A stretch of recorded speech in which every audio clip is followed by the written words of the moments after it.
Bienvenue dans ce webinaire Rencontre un pro des métiers de la data. Je suis Marine Deliquer, chef de projet formation chez Simplon, organisme de formation inclusif, et je serai accompagnée par Magali Panetier, directrice de l'EPSI, École d'ingénierie informatique. Maintenant, place directement à nos invités. Consultant BI, donc derrière, qu'est-ce qui se cache derrière? Donc BI, c'est la business intelligence. Donc en fait, ça va être tout ce qui est le pilotage de l'activité à des fins décisionnelles des entreprises.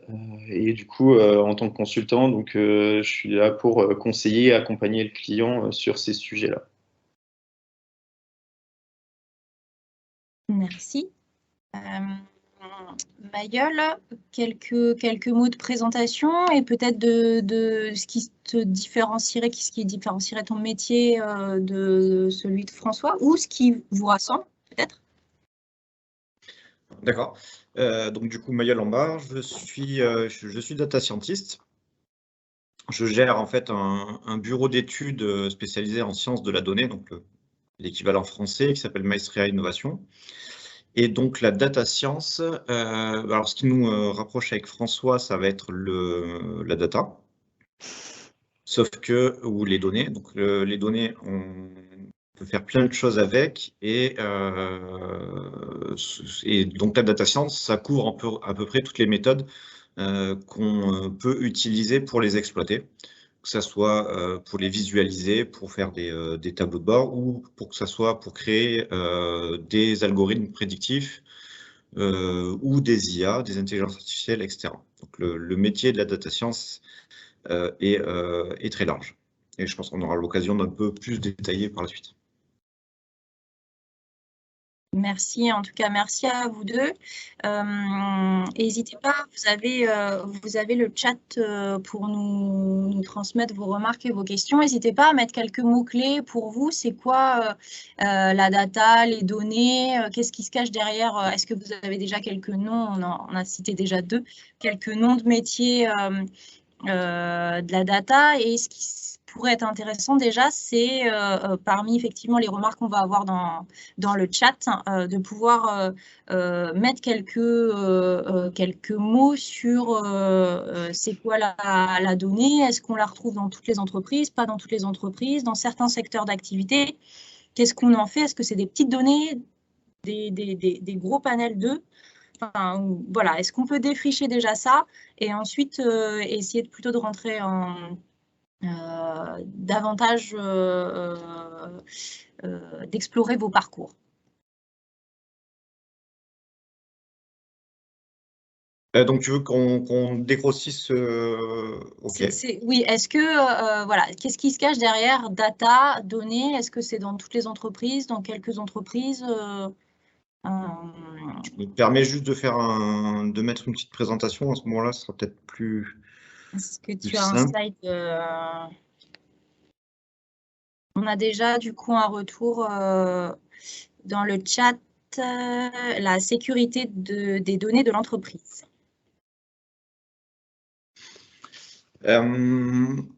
Oui, c'est effectivement le sujet. Alors, je vais essayer de. Il y a beaucoup de buzzwords autour de ça, hein. On entend machine learning, deep learning, sciences de données, big data, etc. Tout ça, mais c'est des concepts qui sont un petit peu, qui sont souvent flous. Donc, je vais essayer de faire un petit peu le tri là-dessus. Souvent, quand on parle de la donnée, on arrive vite sur l'intelligence artificielle, et quand on arrive sur l'intelligence artificielle, on a dans l'imaginaire collectif, on a très vite ces espèces de robots humanoïdes qui rêvent de nous exterminer. Heureusement, c'est loin d'être ça. Et du coup, enfin déjà, je vais peut-être. Il faut pas avoir en tête ce robot humanoïde. C'est pas du tout lié à la donnée. C'est pas du tout lié à l'intelligence artificielle. On associe ça à la robotique, alors qu'en fait, à la base, la robotique, c'est vraiment la science du mouvement, c'est la mécanisation. Les robots, ça ressemble plutôt à à cette figure orange là qui sert à manipuler des objets. Donc, la robotique, c'est bien un domaine qui est à part et qui n'est pas lié à l'intelligence artificielle ou à la science des données. Par contre, on peut les retrouver parfois, c'est des domaines qui peuvent être liés. On peut rajouter de l'intelligence artificielle sur un robot pour lui donner certaines fonctionnalités. Mais à la base, c'est séparé. Donc voilà, j'écarte donc ce domaine volontairement. Alors ensuite, les données, c'est quoi? Les données, c'est beaucoup de choses. Faut pas imaginer que c'est juste des données qu'on a dans des tableurs Excel ou des bases de données. Aujourd'hui, les données, c'est très large. C'est toutes les photos qu'on prend, c'est tous les emails qu'on envoie, c'est les vidéos, c'est le son. Enfin, ma voix là qui est enregistrée, c'est des données en fait qu'on peut exploiter. Donc, ces données, elles sont absolument partout. Elles ont différentes formes, donc du coup, ça peut être des images, ça peut être de la voix, ça peut être des données tabulaires, ça peut être plein de choses. Et donc, effectivement, il y en a partout. Nous, on en crée énormément tous les jours. Et évidemment, toutes les entreprises ont énormément de données. Ça explose de plus en plus le nombre de données gérées. J'ai plus les chiffres en tête, j'essaierai de les retrouver tout à l'heure. Mais c'est absolument incroyable. Je vous donnerai quelques stats après. Et c'est comme ça qu'est apparu le concept de Big Data. Quand on entend Big Data, c'est juste le fait qu'aujourd'hui, les données, elles explosent. Et elles sont de plusieurs formes. Donc, ça donne l'apparition de premiers métiers, c'est comment on arrive justement à gérer tous ces flux de données qui sont très hétérogènes. Donc ça, c'est un premier métier, une première problématique. Et ensuite, vu qu'on a plein de données, ça nous permet maintenant de faire de plus en plus de choses intéressantes avec. Ça multiplie les cas d'usage, notamment d'intelligence artificielle. L'intelligence artificielle, c'est aussi un domaine qui est très large, avec beaucoup de domaines, qui englobe la science des données, qui elle-même va intégrer le machine learning, donc l'apprentissage automatique, le deep learning qui est une sous-catégorie du machine learning. Donc le deep learning, c'est juste des modèles de machine learning qui sont plus compliqués. Et puis dans la science des données, on a aussi tout ce qui est justement, on peut mettre la BI, on peut mettre la data visualisation, etc. Donc super. Voilà. Merci Je ne sais pas Miguel. si ça aide un peu à clarifier les choses. Moi, personnellement, qui ne suis pas technique, j'arrive un peu mieux à avoir cette image à défricher déjà dans un premier temps. François, du coup, un complément peut-être? Ouais, je vais faire un focus sur la business intelligence, du coup, sur les métiers qui peuvent exister. Donc, on peut avoir tout ce qui est gestion de base de données. Donc là, on va parler de DBA, Database Administrator. Il va y avoir tout ce qui est choix de solutions en termes de logiciels. Donc là, c'est plus de l'architecture solution, on appelle ça.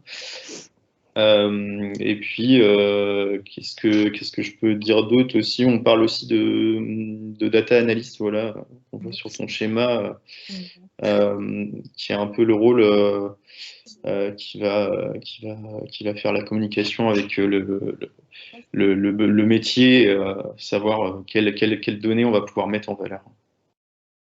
Je ne réalise pas qu'on va venir, mais normalement on vient, hein, donc, parce que ça fait...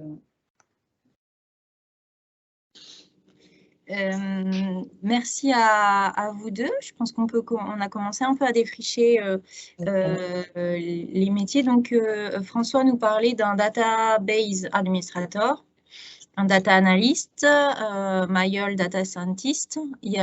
C'est quoi la différence avec, par exemple, le data engineer?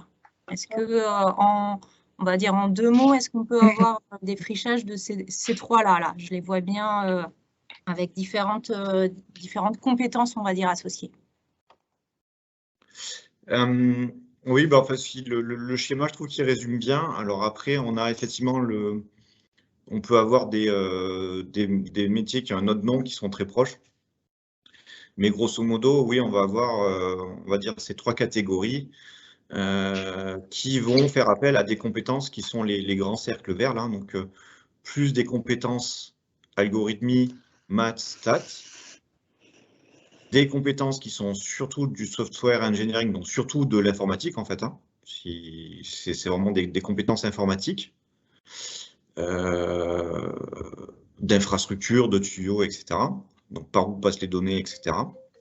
Et la data communication, c'est comment on exploite les données, on la rend intelligible dans des métiers, dans des entreprises. Donc, selon le métier qu'on choisit, ces compétences-là vont être plus ou moins importantes. Donc, le data scientist va savoir faire un peu tout, mais il sera moins pointu qu'un data engineer sur le software engineering. Donc, souvent, il travaille avec un data engineering sur la partie informatique. Donc, le data engineer, pardon, lui, il va être, donc il sera peut-être moins pointu en maths et en algorithme que le data scientist, mais beaucoup plus à l'aise avec tout ce qui est informatique, tout ce qui est l'industrialisation d'outils. Et il sera généralement pas forcément très orienté data communication ou exploitation des données, les rendre intelligibles. Le data analyst, lui, il va savoir bien faire des maths, du SQL, donc savoir requêter aussi des bases de données pour récupérer les données, pour pouvoir en faire des indicateurs ou en proposer des insights. Et vraiment, lui, son livrable, ses finalités, c'est vraiment de produire des rapports, des tableaux de bord, des analyses qui vont servir à différents métiers de l'entreprise, que ce soit le marketing, la finance, enfin à peu près tout secteur, enfin tout métier.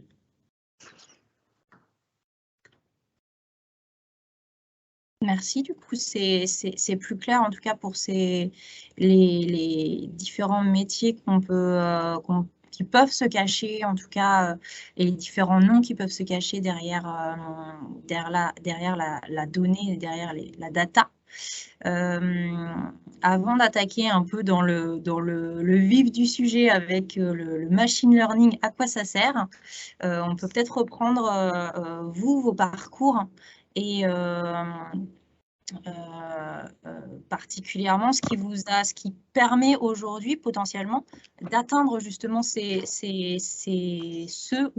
3 métiers, 4 métiers dont on vient de parler. Comment est-ce qu'on les atteint? Je vais commencer du coup. Donc du coup, moi, pour mon parcours, j'ai fait un DUT en statistique et informatique décisionnelle à l'IUT de Vannes. Donc qui mélangeait donc à la fois la statistique, l'aspect mathématique, et puis donc informatique décisionnelle, ce qui est la version française de Business Intelligence. Donc là, l'aspect plus informatique. Ensuite, j'ai continué avec une licence pro en conception des systèmes décisionnels. Donc là, c'était vraiment une licence spécialisée dans la business intelligence et dans l'architecture de solutions. Donc, à l'issue de ces formations, donc avec un stage de 6 mois, donc dans une PME, Pif-Taubois, en Vendée. Donc, j'ai participé à de la création de flux ETL et donc flux ETL. Donc, la business intelligence, pour comprendre, il y a 3 parties. Donc, il y a l'intégration de données, ce qu'on appelle les ETL, l'analyse des données, la modélisation des données, et enfin la data visualisation, le reporting, on appelle ça aussi. Donc là, dans ce stage-là, j'ai touché aux trois aspects sur la suite SQL Server. Ensuite, donc après ce stage, j'ai été recruté par Steria à l'époque, qui est devenu Sopra Steria après une fusion, en tant que programmeur analyste. Le nom du poste, c'était ça à l'époque. Donc globalement, je faisais du développement sur des jobs ETL. Donc sur un produit IBM qu'on appelle Data Stage Data Stage. Et puis donc ça c'était pour un client qui s'appelait la BNP Paribas. Et ensuite j'ai continué chez Soprasteria pour le client La Banque Postale.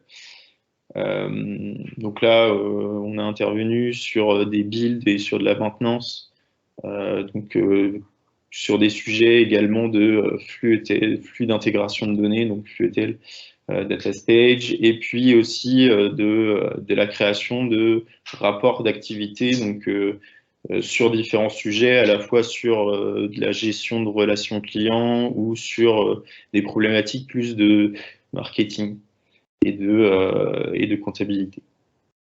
Donc là, c'était des rapports d'activité qui étaient faits sur l'outil de SAP Business Object.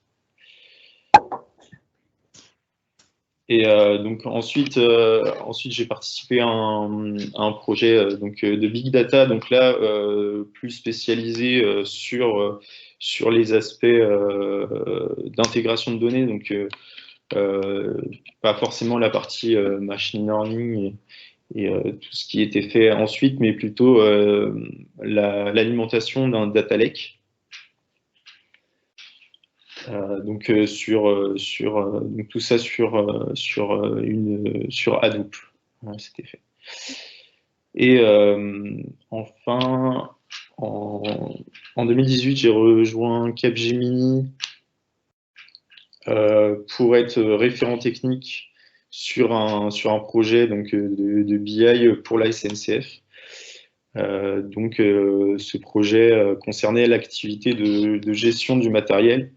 Donc la SNCF dispose de technicentres, et au sein de ces technicentres, donc le matériel de la SNCF est contrôlé, donc les trains et les différentes pièces des trains sont contrôlées, et donc derrière cette activité était pilotée via ce projet-là. Donc là, en tant que référent technique, donc je gérais. Donc là, on est plus sur des aspects effectivement de ce qu'on va, par rapport à ce qu'on a parlé tout à l'heure, c'est du data ingénieur en fait, où je gérais un petit peu tous les aspects techniques des logiciels BI qu'on utilisait, donc Data Stage PX, et puis la mise en place du DevOps pour les livraisons des évolutions. Et aussi la data visualisation qui était faite sous Cognos, donc IBM. Et ensuite, après cette activité-là, donc j'ai rejoint un autre projet chez la SNCF qui gérait tous les aspects ERP, mais du coup côté décisionnel. Et donc là j'ai plus participé à l'élaboration de solutions de migration ou de modernisation des solutions data qui pouvaient exister pour aller vers le cloud, et puis aussi des migrations vers des nouvelles solutions de data visualisation comme Power BI. Voilà pour. Et puis en 2022, du coup, donc je suis passé en micro-entreprise, et donc c'est assez récent. Donc changement de rythme, et là donc, du coup plutôt en direct avec les clients, et donc dernièrement les dernières missions étaient pour des PME, notamment Denis Matériaux, sur des problématiques donc de flux d'intégration, et aussi une problématique à venir de migration. Ok, merci. Donc j'ai entendu plein de projets différents, plein de clients différents, avec on va dire des différents types de clients finaux à base de sujets, relations clients, marketing, la compta, les équipes techniques. Donc ça touche énormément de services dans l'entreprise. et donc quasiment toutes les entreprises finalement. Oui, bah, pour moi, oui, très clairement.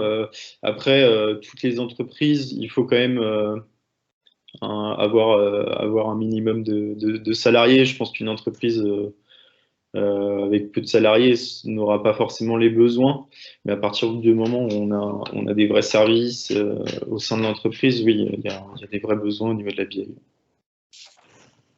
Super. Merci François. Mayeul, ton parcours jusqu'à te lancer aussi dans le grand bain des missions à ton compte. Ouais. Ok. Alors du coup, moi je suis ingénieur de formation, j'ai fait l'école centrale de Lyon. Et ce qui me bottait à la base, c'était les maths. Voilà, c'était mon truc. Et donc je suis parti travailler chez Renault dans la R&D, où l'idée c'était d'optimiser la conception des véhicules avec des méthodes de stats. Donc voilà, j'ai fait ça. Et ensuite, je suis parti, c'était la crise de 2009, je suis parti dans le conseil, parce que c'est le seul endroit où ça a recruté, à peu près. Et donc, j'ai fait pas mal d'années, une dizaine d'années de conseil dans des cabinets parisiens, où j'ai fait différents types de projets. Des projets, moi aussi, je suis passé par les bases de données de la SNCF. Et donc, du coup, des projets plutôt liés à des projets informatiques. Donc vraiment ce qu'on appelle de l'assistance à maîtrise d'ouvrage sur des systèmes informatiques. Ensuite, j'ai fait du conseil, mais plus on va dire ce qu'on appelle du conseil en stratégie. Donc là, c'est vraiment faire des analyses, conseiller des boîtes sur leur politique tarifaire, sur les services à développer pour proposer de nouveaux secteurs, pour conquérir des marchés, etc. Donc, j'ai fait ce type de conseil pendant 10 ans. Et en fait, ce que je me suis rendu compte dans ces expériences-là, c'est que en fait, la donnée, c'était le nerf de la guerre. C'était vraiment le plus important, en fait. Donc, à chaque fois, on parle en ce moment en plus des cabinets de conseil, McKinsey, tout ça. Bon, c'est pas forcément la meilleure période pour eux, mais en gros, à chaque fois qu'ils font une mission, le gros du sujet, c'est récupérer les données. Et historiquement, toutes les analyses de données se faisaient avec des outils comme Excel ou autres. Et en fait, ce que je me rendais compte en tant que consultant, c'est que il y avait un grand écart entre ça et puis les méthodes qui existaient en sciences de la donnée, justement. Et je me suis dit, il y a vraiment une opportunité à utiliser ça dans le monde du conseil quand on veut conseiller les entreprises de manière efficace. Donc, j'avais créé dans le cabinet de conseil dans lequel j'étais un data lab. On avait recruté des data scientists, data engineers, data analysts, on avait tout pris. Et puis, on faisait des missions là-dessus. Alors, pour être un peu plus concret sur les projets, je vais en prendre un, par exemple. On avait travaillé pour un opérateur de téléphone. Je pense que vous avez tous un téléphone, vous avez tous un forfait. Et ils ont un sujet, ces opérateurs, c'est ce qu'on appelle le churn. Le churn, c'est les abonnés, enfin, c'est les personnes qui résilient leur abonnement. Donc, évidemment, quand je suis un opérateur de téléphonie, je veux que mon taux de churn, donc le taux de personnes qui résilient leur abonnement, soit le plus faible possible. C'est la fidélisation, évidemment. C'est toujours compliqué d'avoir des nouveaux clients, donc quand on en a, il ne faut pas les perdre. Et donc, comment on s'y prend là pour répondre à ce besoin-là? Avec des données, on va déjà travailler avec, là, c'était l'équipe marketing, réfléchir à toutes les sources de données qu'on peut imaginer pour avoir des informations sur les clients. Alors, c'est à savoir avec le principe d'anonymisation, évidemment, mais on va récupérer les données sur la consommation, est-ce que les personnes étaient hors forfait ou pas, la consommation des données, peut-être la localisation aussi, est-ce que c'est des personnes qui sont dans des endroits où les réseaux passent pas? Est-ce qu'on a des gens qui ont aussi des box, des équipements à la maison? Et auquel cas, est-ce qu'on peut récupérer leurs logs, les logs techniques des équipements, pour savoir si les équipements qu'ils ont tombent en panne, par exemple? Et de proche en proche, comme ça, on a récupéré plein de sources de données. Ah oui, aussi les contacts qu'on peut avoir avec le service client. Est-ce que les personnes ont appelé le service client? Est-ce qu'on a les enregistrements vocaux? Est-ce qu'on a des mails? Etc., etc. Donc, il y avait plus d'1 million de clients, enfin de clients de de cet opérateur, où on a récupéré toutes ces sources de données. Et donc, une fois qu'on avait ces données-là, toute l'idée, c'était de les analyser, comprendre les churners, donc ceux qui avaient résilié leur abonnement, comment on pouvait expliquer ça, qu'est-ce qui avait amené la résiliation. Et une fois qu'on avait fait ça, ensuite, on pouvait modéliser le risque sur les abonnés qui restaient. Effectivement, sur International, comme c'est marqué, je me suis dit ça se trouve. Je vais couper. C'est le micro qui n'est pas coupé, d'accord. Et donc, une fois qu'on pouvait modéliser ça, on pouvait leur donner un score sur chacun des abonnés. Et puis, quand ce score devenait quand le risque était trop important, charge à l'opérateur de faire les bonnes actions pour éviter la résiliation. Donc voilà, ça c'était un exemple de projet qu'on avait pu faire avec ce Data Lab que je gérais à l'époque. Ensuite, pour des raisons personnelles, je suis venu m'installer à Nantes et j'avais la possibilité de travailler toujours avec ce cabinet de conseil, mais j'avais décidé de me mettre à mon compte en me disant, voilà, je sais faire du conseil, je sais faire de la data, je vais essayer d'aider des entreprises à exploiter tout ça. Donc c'est ce que j'ai fait. Aujourd'hui, on est 4, bientôt 5. En parallèle de ça, je fais des formations aussi, donc je fais diverses formations. J'ai une activité de formateur, de mentor notamment sur Open Classroom. Et avec ce bureau d'études, donc on fait différentes missions. J'en citais une que j'aime bien parce qu'elle parle à tout le monde. On a travaillé pour Nantes Métropole. Où la question posée, enfin, Nantes Métropole, c'était pour le sujet des cantines scolaires. En fait, c'est des cantines scolaires pour des écoles primaires, maternelles et primaires. Donc, on a un système à Nantes où on a une cuisine centrale, donc il faut imaginer une très très grande cuisine, qui produit entre 15 et 16 000 repas par jour, pour alimenter les cantines de 87 établissements. Le problème qu'ils ont, c'est que en fait, les enfants s'inscrivent le jour même à la cantine. Mais pour produire les repas, ils sont obligés de commander en amont toute la matière première, c'est-à-dire les pommes de terre, le poulet, etc.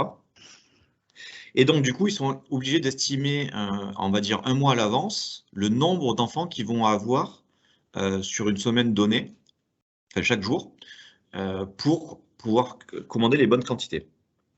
Et ce qui se passe, évidemment, ils prennent de la marge parce qu'on ne peut pas se permettre d'avoir des enfants qui n'ont pas de repas. Et ce qu'ils ont constaté sur les 10 dernières années, c'est que la surproduction, enfin les repas perdus à la fin augmentaient. On avait à peu près 1000 repas qui étaient perdus par jour, sachant que rien que sur la matière première, ça coûte 3 €. Donc il y a à peu près 3000 € qui s'envolent tous les jours. Et donc la question posée, c'est est-ce qu'avec un algorithme, un modèle, on peut dire une IA même, on est capable de réduire ce gaspillage? Donc on a fait cette mission-là, on s'est éclaté. Hein. Donc concrètement, qu'est-ce qu'on a fait? On a commencé par aller faire une enquête terrain, donc aller voir la cuisine centrale déjà d'une part, comment ils s'y prenaient, aller voir aussi les agents de restauration, qu'on appelait les cantinières à l'époque, voir également comment ils s'y prenaient pour faire leur estimation du nombre d'enfants qu'ils auront dans 3 semaines, 4 semaines. Et à partir de toutes ces informations-là, on a ensuite récupéré toutes les données. Alors là, il y a une étape très laborieuse qui est tout ce qu'on appelle le nettoyage, qui nous prend beaucoup de temps. Et une fois qu'on a réussi à consolider les données, on a pris un certain nombre d'années dans le passé pour entraîner un modèle, caler un modèle. C'est si vous voulez, c'est un modèle statistique, c'est une équation finale avec des paramètres qu'on vient définir à partir des données historiques pour faire le moins d'erreurs possible. Donc on fait ça, et ensuite, une fois qu'on a ce modèle-là, on va tester ça sur des nouvelles données, donc sur des années plus récentes par exemple, pour voir si ça continue à fonctionner. Et si c'est le cas, on pourra dire, c'est bien, le modèle généralise, on peut s'en servir. Et on est allé juste à vérifier si on utilise l'algorithme, quel est l'impact sur le gaspillage alimentaire. Et donc, on avait réussi à montrer qu'on pouvait réduire le gaspillage alimentaire d'au moins 25% sans prendre le risque d'avoir des enfants sans repas. Parce qu'évidemment, si à chaque fois on est sans repas en dessous de la cible, on n'aura pas de gaspillage, mais on aura beaucoup d'insatisfaction côté client. Donc voilà un exemple de projet. Après, sans être aussi, sans autant détailler peut-être le projet, on travaille aussi par exemple pour une boîte qui installe des capteurs, enfin toute une solution pour enregistrer la concentration de polluants dans des bâtiments. Donc il y a plein de polluants possibles dans un bâtiment, hein, le CO2, le NO2, il y a l'ozone, il y a les COVT, bon, etc. Je ne rentre pas trop dans les détails. Mais et il y a des normes où il faut respecter, il ne faut pas dépasser un certain taux d'exposition sur les personnes qui sont dans le bâtiment, un taux et un nombre d'heures d'exposition. Donc tout ça est réglementé, mais de manière générale, il faut éviter d'exposer les personnes à des pollutions. Et donc eux, ils proposent une solution avec des capteurs qui remontent toutes les 30 secondes une mesure sur 7 ou 8 polluants. Donc, avec une solution de monitoring. Donc là, on revient sur la data analyse. Donc les clients de ce client peuvent voir en temps réel les niveaux de pollution dans leur bâtiment. Donc, qu'est-ce qu'on fait pour ce client? On fait plein de choses, en fait. On est leur data lab externalisé, en fait. On travaille sur toutes ces données, donc il faut imaginer qu'il y a plus de 300 capteurs qui remontent, enfin 3 x 7, donc plus de 2000 capteurs qui remontent toutes les 30 secondes une donnée, donc là on est bien dans le big data, hein. De très très grosses données. Et donc les chantiers sur lesquels on bosse avec eux, d'une part c'est de fiabiliser les mesures. On a des capteurs qui ont des problèmes ou qui ne sont pas forcément très précis. Donc, on travaille sur des plans d'expérience, notamment avec un laboratoire d'essai à Paris, le LNE, pour améliorer la qualité des mesures. On travaille aussi sur la détection de toutes les anomalies. Donc, donc les anomalies, ça peut être plusieurs choses. C'est soit un pic de pollution hors norme. Donc, ça, on va le détecter comme anomalie, on va envoyer des alertes. Ou ça peut être un problème de capteur, un capteur qui est en train de dériver, ou un capteur qui n'est plus, où le courant a été coupé, etc. Et le dernier grand champ d'application qu'on a avec eux, c'est faire du prédictif. Donc on a, si je donne un exemple, on a une pollution possible qui est le soleil. Il y a du soleil. Bon, en ce moment, c'est pas trop le cas, et on a un bâtiment avec plein de baies vitrées. Là, ça crée de la pollution à l'ozone, qui peut être dangereuse. Et donc, il faut dans ce cas-là baisser les rideaux ou voire aérer. Et donc, l'idée, c'est de faire du prédictif, c'est-à-dire de prendre les données historiques, mon profil historique, prendre des données de prévision météorologique pour arriver à prédire quelques heures à l'avance comment va évoluer chacun des polluants. Donc là, c'est celui qui gère le bâtiment, il pourra, avec cette prédiction, prendre certaines mesures pour éviter certaines pollutions. Voire, on pourrait imaginer automatiser l'ouverture des fenêtres ou la baisse des stores, etc. Alors, je vais prendre la parole parce qu'on a des questions sur le chat.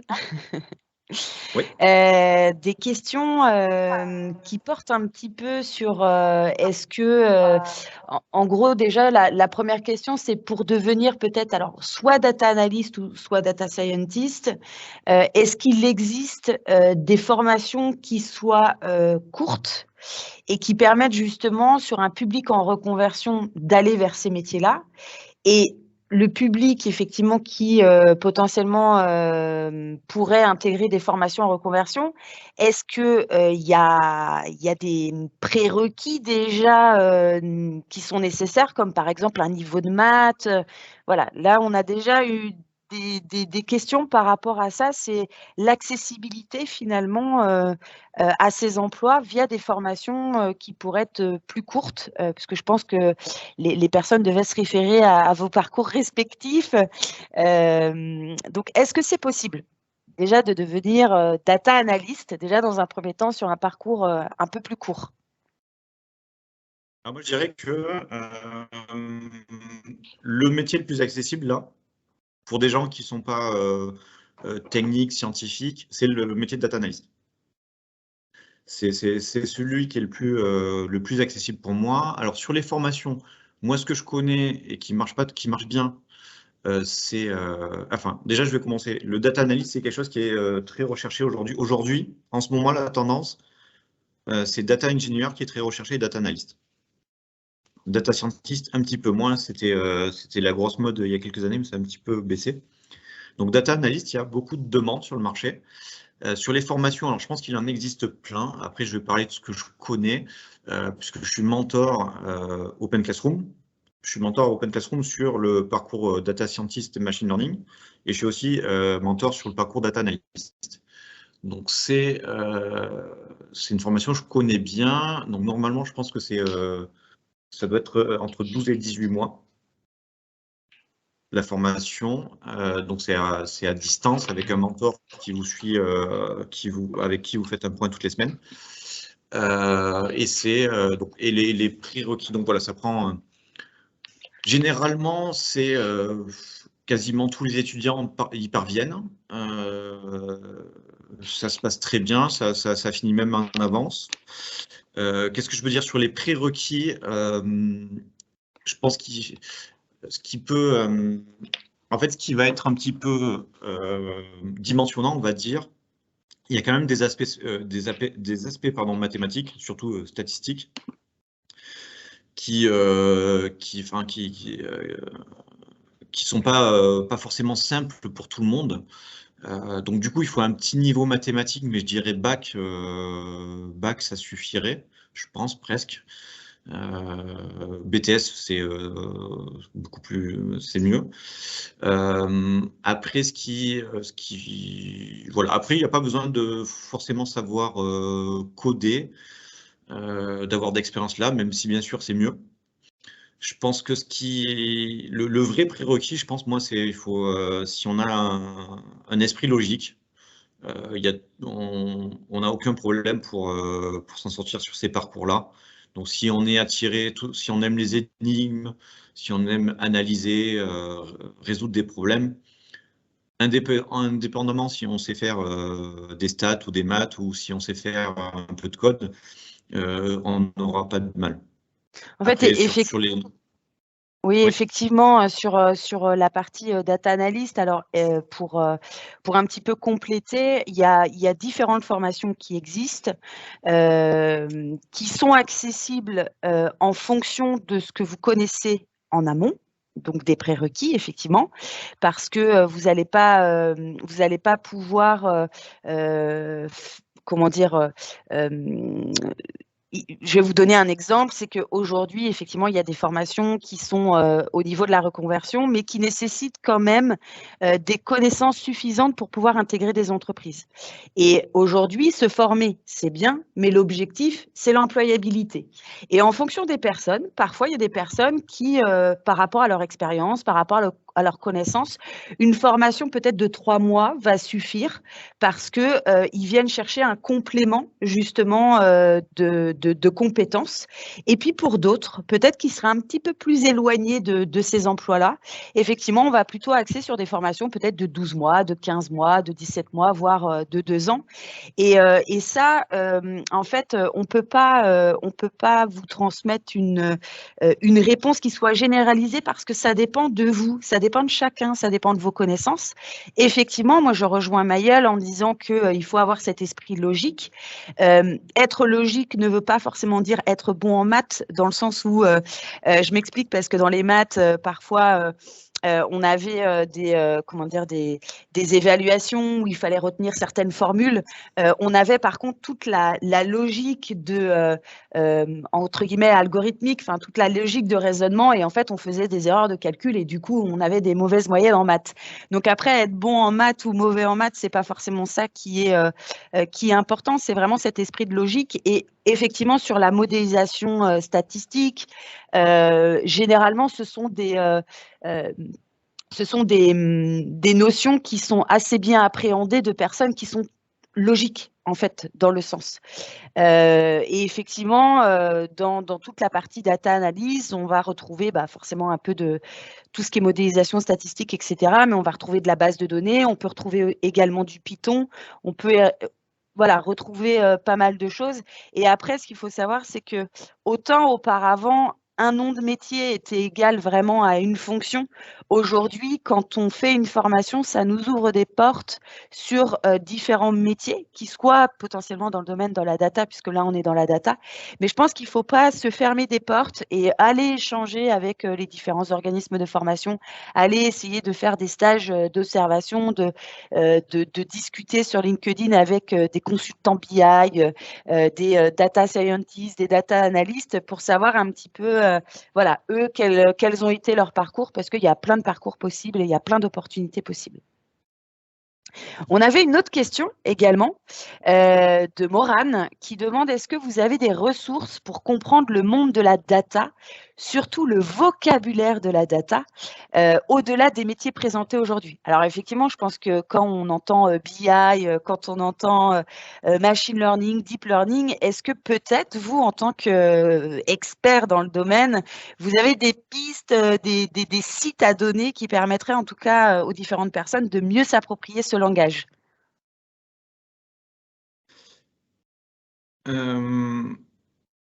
Alors moi, de mon côté, je pense à un truc qui est bien fait sur Open Classroom là-dessus, qui est assez complet. Je suis en train de le chercher. Vous pouvez avoir du coup des vidéos, des tutos, voire des formations courtes ou des formations d'initiation qui vont être sur les plateformes MOOC, M-O-O-C, type Open Classroom, mais il y en a d'autres. En fait, vous allez, ce sont des plateformes qui sont majoritairement gratuites, hein, avec des ressources comme ça qui vont vous permettre d'appréhender du jardinage jusqu'à l'informatique et jusqu'au monde de la data, de l'analyse data. Voire de la science, on va dire, data. Et Mayol vous transmet aussi effectivement Oui, c'est ce que j'évoquais là, c'est initiez-vous à l'intelligence artificielle. Je trouve que pour découvrir, pour faire bien un peu ce que j'ai essayé d'expliquer en introduction, un petit peu le tri dans tout ça, c'est pas mal fait. Alors c'est très orienté IA, mais oui, IA,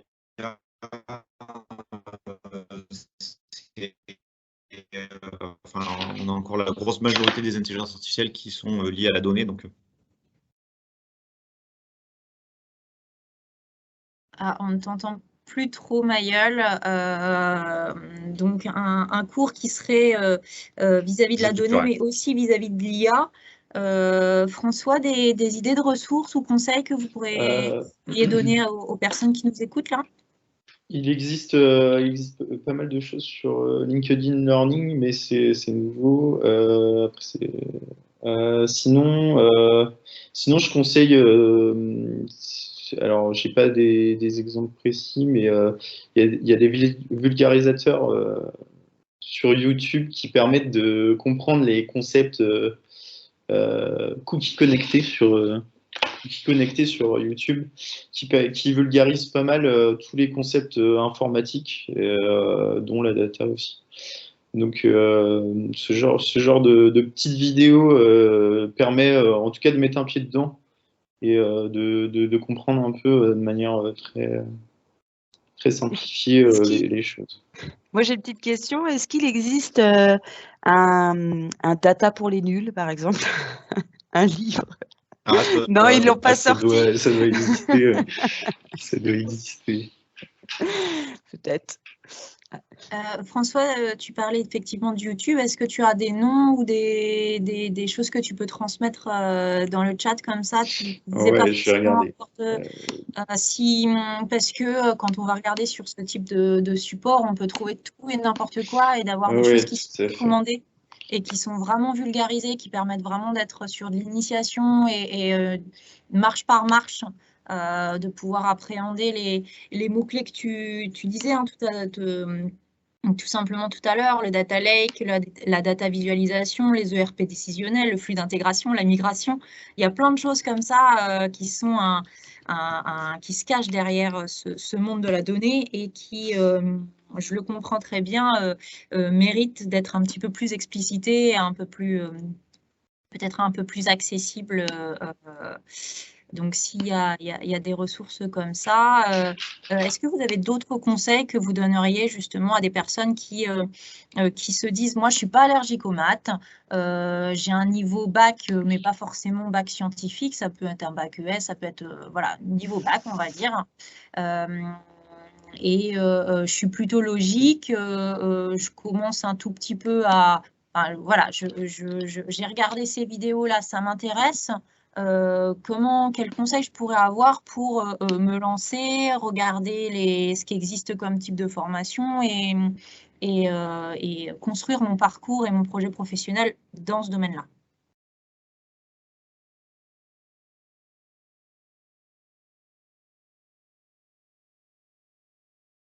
Pas de conseils? Les conseils. Les conseils. Moi, je pense que de toute manière, venir déjà dans la donnée, c'est forcément un bon choix. Il y a plein de demandes, il y a plein de métiers, c'est passionnant. Donc, moi, je vous encourage déjà. Premier conseil, c'est venez. Le deuxième, c'est comment faire. Ça dépend vraiment ce qui intéresse, ce qui vous intéresse. Il existe plein de ressources, donc il faut être curieux, il faut aller un petit peu chercher, il ne faut pas hésiter à se former. Je pense que même si vous êtes déjà dans un autre métier, avoir une compétence un peu data, savoir un peu coder, ça peut vous rendre des super services. Donc même si c'est en complément. Coder en Python? Si on devait donner un premier langage à aller chercher justement sur une plateforme MOOC comme ça pour aller appréhender quelque chose, ce serait le Python selon toi? Oui, je pense que là aujourd'hui, c'est celui qui est le plus utilisé, qui est quand même bien accessible, qui est simple. Je vous ai mis des liens ici, la Coding Game, etc., pour apprendre un petit peu de manière ludique. Donc pourquoi pas. Après, en plus là-dessus, il y a plein de ressources. Donc je pense qu'il faut aller tester un petit peu tout ça. Et si ça vous plaît, oui, enclencher une formation. Il y en a plein, effectivement, qui existent. Il faut trouver celle qui vous correspond. Le socle pour trouver une formation, je pense que vous le connaissez aussi, notamment Ille-et-Vilaine-Bretagne, ça va être vraiment le Greffe Bretagne. Là, vous allez retrouver tous les organismes de formation possibles, qui proposent des formations qui vont être liées à des mots-clés. Donc, ça peut être data, ça peut être données, ça peut être intelligence artificielle, enfin voilà, tout type de mots-clés. Vous allez retrouver les lieux, les dates, hein, les programmes.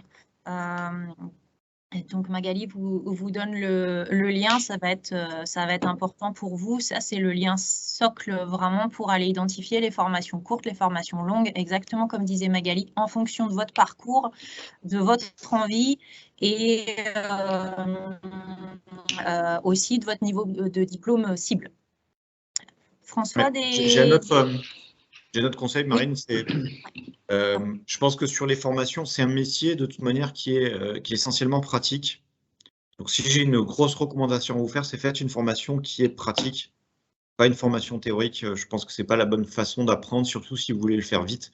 Il faut que ce soit des formations qui sont basées sur la pratique. On vous donne des projets, vous faites des projets, c'est comme ça qu'on apprend. C'est pas avec un cours ou un truc très académique que vous allez apprendre. Et je vais citer une personne que j'ai formée, où j'ai apprécié justement sa remarque, puisque justement, je pense qu'à la base, elle était allergique aux maths et aux stats, mais elle a fait une formation pratique là-dessus. Elle est travaillée en entreprise, elle a fait une très belle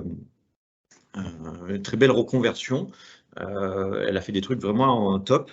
Et en fait, elle dit, en fait, les maths, c'est pas du tout un problème. Le code, c'est pas du tout un problème parce qu'en fait, c'est appliqué. J'ai une problématique réelle, une problématique métier. Et donc, les maths, j'arrive à les comprendre. Chose que j'arrivais peut-être pas à comprendre sur les bancs de l'école quand on parlait de I au carré ou autre, où c'était très abstrait, très conceptuel. Donc voilà, il faut voir que c'est un métier c'est très pratique. Et ça rend très concret des notions mathématiques ou notions algorithmiques. Et c'est pour ça que c'est pas réservé aux mathématiciens, pas du tout. Ça peut être pratiqué par plein de personnes. Merci Mayol. Effectivement, c'était assez concret les exemples que tu donnais, que François donnait aussi tout à l'heure avec la cantine, avec la SNCF, etc. Donc, il y a des données, il y a des entreprises derrière, il y a des besoins clients. Donc, on est vraiment sur des choses pratiques et moins théoriques. François, du coup, des conseils, des choses à Alors, donner effectivement, je suis totalement en phase sur, oui, effectivement, privilégier des formations qui permettent des mises en pratique, au moins des projets, des stages en entreprise. Et puis aussi, donc, sur l'aspect plus business intelligence, du coup, on utilise beaucoup de progiciels, donc on n'a pas forcément besoin de coder. Donc effectivement pour le data ingénieur, on a besoin du Python et de code. La BI, dans un premier temps, on n'a pas forcément besoin de coder. Le seul langage qui vraiment nous sert tout le temps, qui est important, c'est le SQL. Donc ça, c'est important à regarder ce que c'est. J'ai vu que tu as partagé codinggame.com, donc là-dessus, il y a du SQL aussi. Effectivement, les jeux, les serious games, c'est une bonne manière aussi d'apprendre les langages. Merci. Il nous reste 5 minutes sur ce webinaire. Est-ce que vous avez encore des questions? Voilà, une question qui nous arrive par exemple. Est-ce que tu pourrais j'avais une petite SQL? Effectivement, il y a une question, excuse-moi. Il y a une question de Victor, puisque ça rebondit, je pense, par rapport aux propos de François. Est-ce qu'il y a une différence entre SQL et MySQL? Alors, SQL, c'est le langage, et MySQL, c'est un type de base de données. SQL, du coup. Comme, par exemple, on a MySQL, Oracle, SQL Server, des choses comme ça, mais toutes ces bases de données utilisent un langage SQL derrière. Donc, une fois que tu as appris le langage SQL, il est valable pour les autres. Après, il y a des petites variantes, mais une fois que tu as compris le langage SQL, c'est bon. Est-ce que Victor, on a répondu à la question? Est-ce que c'est clair pour vous? C'est bon. Oui, merci. Super. Est-ce qu'il y a des, juste pour finir, s'il n'y a pas forcément d'autres questions, est-ce qu'il y a vraiment en 2 mots une journée type ou une semaine type, ou est-ce que ça n'existe pas, il n'y a pas de routine justement sur ce métier où chaque jour est différent? Ça va être surtout le projet qui va définir l'organisation mais globalement, si je peux, une journée type plutôt. Souvent sur les projets, on fait ce qu'on appelle un destum, une réunion quotidienne le matin. On commence par ça. Donc, qu'est-ce que c'est cette réunion? En gros, toutes les personnes de l'équipe, que ce soit les chefs de projet, les architectes, les développeurs, en fonction des personnes qui y a au sein de l'équipe, se réunissent toutes et elles vont expliquer ce qu'elles ont fait la veille, ce qu'elles ont réussi, éventuellement là où elles sont bloquées, et puis ce qu'elles vont faire le jour même. Donc le but, c'est que cette réunion elle dure pas très longtemps. Chaque personne va parler 1 ou 2 minutes. Et puis ça permet que chaque personne de l'équipe soit au courant de ce que fait chacun pour que les gens de l'équipe puissent s'entraider. Et puis ensuite, chacun va à ses occupations, donc ça dépend de l'activité du jour, quoi. D'accord. Donc effectivement, ça c'est plutôt des méthodes de gestion de projet. Il y avait un webinaire où il y a un webinaire. Magali, du coup, c'est passé la gestion du webinaire sur la gestion de projet. Vous l'aurez. Voilà, c'est ça. Et alors, on a une question. Je pense que l'arrivée de la fin du webinaire suscite plein de questions.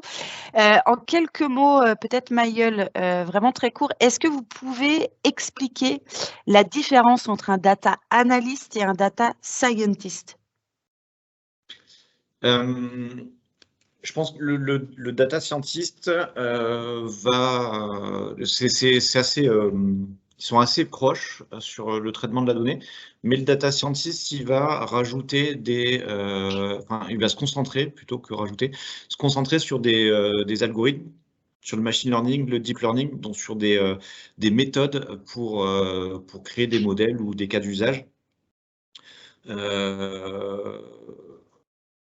Donc ouais, il va rajouter, il a beaucoup plus il travaille beaucoup plus avec des algorithmes qui va lui servir à traiter des cas d'usage en fait. Donc le data analyst, il va travailler pas mal avec le SQL pour récupérer les données. Ensuite, il va les analyser avec plein de méthodes, etc. Et puis il va en produire des analyses. Le data scientist, lui, il va chercher à faire des modèles qui vont permettre de traiter des cas d'usage, automatiser certains processus. Je parlais tout à l'heure des cantines, donc faire des prévisions en automatique. On peut aussi, ce qui est assez courant actuellement, c'est de faire par exemple du traitement du langage naturel. Donc par exemple, si je veux faire un traducteur, nous chez Maestricia, on s'est amusé à faire un traducteur français-breton. Donc là, on a utilisé alors les données, c'est des données en breton et en français. Et le boulot, c'est de trouver des méthodes, des modèles qui vont nous permettre de faire la traduction en automatique. On peut faire ça aussi sur de l'image. Aujourd'hui, on a un projet en interne à R&D où c'est sur des vidéos, arriver à reconnaître des mouvements de sport. Donc on travaille sur ça. Donc on a un premier modèle qui va arriver à récupérer des points particuliers sur le corps humain. Ah, c'est dommage, j'aurais dû préparer une petite démo. Mais on récupère des points particuliers, c'est-à-dire les genoux, les poignets, les coudes, etc. On va arriver à récupérer ces positions sur l'image et on va pouvoir les traiter. Pour notamment analyser les comportements. Donc on a fait un petit exercice assez simple, c'est-à-dire je prends une haltère, je fais ça, et avec le modèle, j'arrive à compter le nombre de répétitions. Donc voilà, ce que je dirais que le data scientist en plus, c'est qu'il va utiliser des modèles et des techniques plus ou moins évoluées pour faire des cas d'usage qui n'est pas forcément le sujet du data analyst.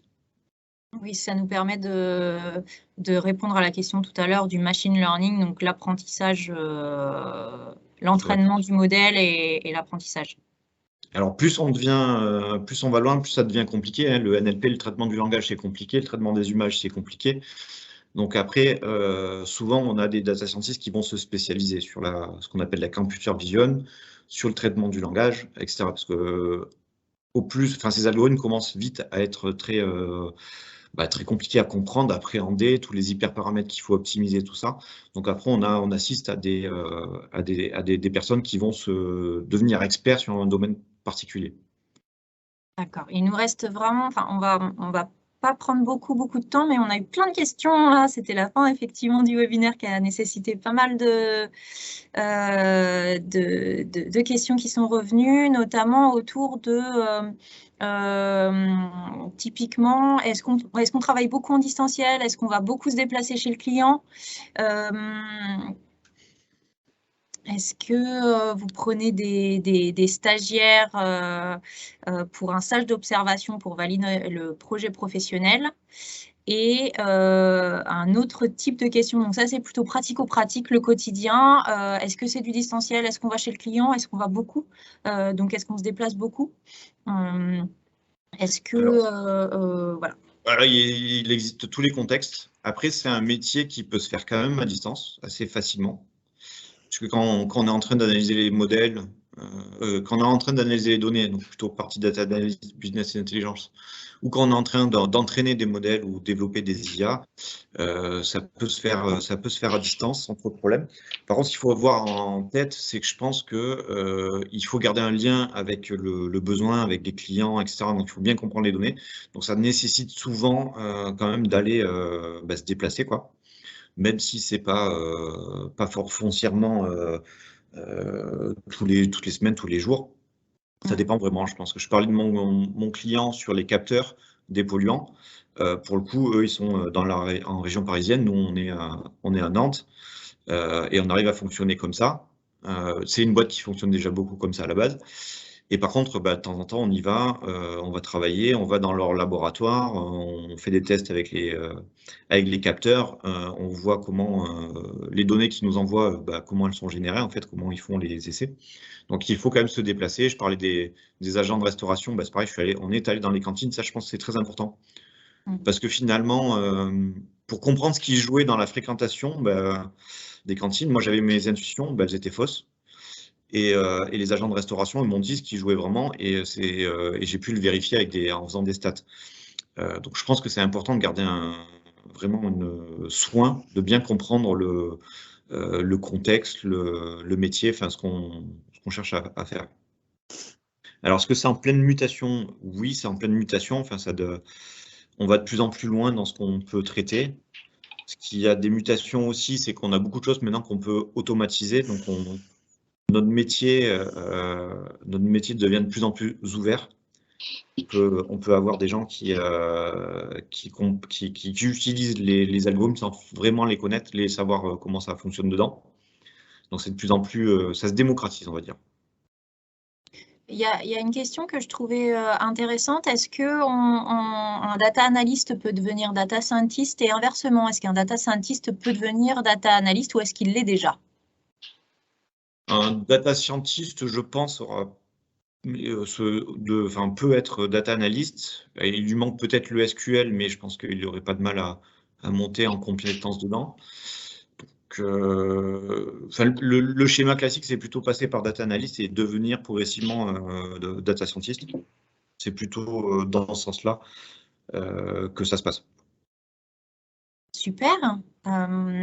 Écoutez, je pense qu'on va clôturer ici si ça vous convient. En tout cas, c'était un bel échange avec plein de métiers, j'ai envie de dire plein de données qui vous a été proposées aujourd'hui sur les différents métiers, sur les compétences. Est-ce que n'importe qui peut y aller, voilà, vos parcours et puis des cas concrets chez le client. Donc, je clôture là. Je vous remercie beaucoup pour votre intervention et puis les éléments que vous avez pu donner concrètement sur votre quotidien et sur ces métiers. Merci à ma co-animatrice Magali. Merci. Et puis, n'hésitez pas aussi à vous inscrire sur les différents ateliers ou webinaires qui peuvent encore rester sur le printemps du numérique et on attend aussi que vous puissiez nous donner des retours sur ce webinaire par le biais du petit formulaire qui vous a été transmis dans le chat. Merci à tous et à toutes. Merci. Merci, très bonne journée. Bonne Au revoir. journée.